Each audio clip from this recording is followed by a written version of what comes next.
Good morning, Georgette Rowland of the Financial Gym here. The only place where someone else does the working out for you. Business record checks, yes, they're back. And would your business pass the test?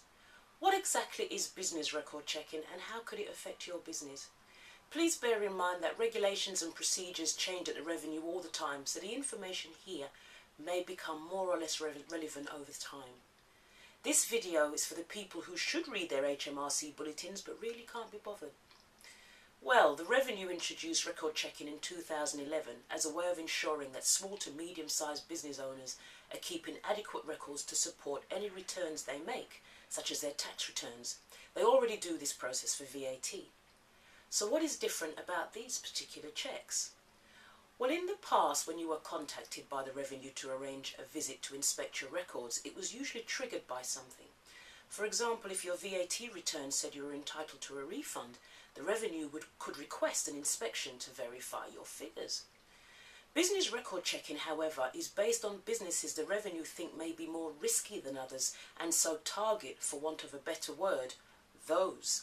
Prime examples are heavily cash-based businesses, particularly the trades, consultants, restaurants, takeaways, to name a few. A pilot was run in 2011 which brought up some concerns from industry experts, so the Revenue suspended the checks until late 2012 when they resumed them again. Those hoping they may have faded away note that during the pilot scheme the Revenue found issues with 36% of business owners, and of those 10% were serious enough to warrant further visits, so they won't be going away anytime soon. How does it work and what happens? Well, firstly, HMRC contacts you, usually in writing, to arrange a time to ask you questions over the telephone about your bookkeeping records. This interview usually is around 15 minutes or so. Based on the call, the officer will come to one of three conclusions. 1, no further actions required. 2, you could do with further guidance, so your details will be passed to their education and support team to provide you with help on tidying up your records. Or 3, they're sufficiently concerned that your records are at risk of being inadequate and you require a visit from an inspector. Your details are then passed to their booking team to arrange a convenient time for this. You will be told during the call which of these actions applies to you. So what if you're told you need a visit? What happens at the visit and what happens then? The face-to-face inspections are usually around 2 hours, but I have had this estimated with visits in the past, and it's not unheard of for an officer to be at a premises for many hours if they think they've found enough cause to keep looking. The officer will ask you about your business and how you run it, take a look at how you do your bookkeeping in general, and inspect a period of bookkeeping, maybe 1 or 2 months, to get a snapshot of your actual records. And from this they will make conclusions and decide whether further action is needed, and if so, what needs to be done. As with the introductory phone call, you will be told during the visit what the next stage is, if any, and this is also confirmed in writing. What are the next stages? What are the outcomes? Well, 1, if all is well, that's the end of it, and this is also confirmed by letter.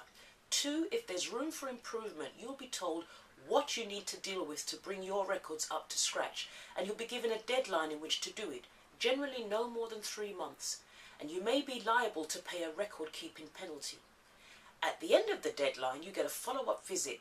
If you've done as you were asked and your records pass scrutiny, your penalty will be removed and you will no longer have to pay it.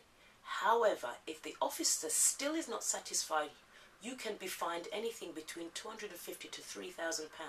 The higher fee applies to penalties where, for example, you've destroyed records you should still have. And you're then on a schedule for a visit in 2 years' time. If this is not enough, you could also be referred to the tax return investigation team to do their own checks because your records have brought up red flags. They will also check whether you should be registered for VAT, PAYE and CIS if you've not already done so. If this is daunting to you, speak to your advisors to make sure you are where you should be. Your accountant if they get involved on a day-to-day, but this is really the forte of your trusted bookkeeper. Anywho, thank you for spending time at the Financial Gym, dedicated to helping you be the financial leader in your business without having to be the financial expert. I would love it if you left a comment, share this video with your contacts, customers and friends, And for more information that could affect your business, go on over to www.financialgymforbusiness.com and get access to my free downloadable offers. I look forward to seeing you again. Have an amazing day.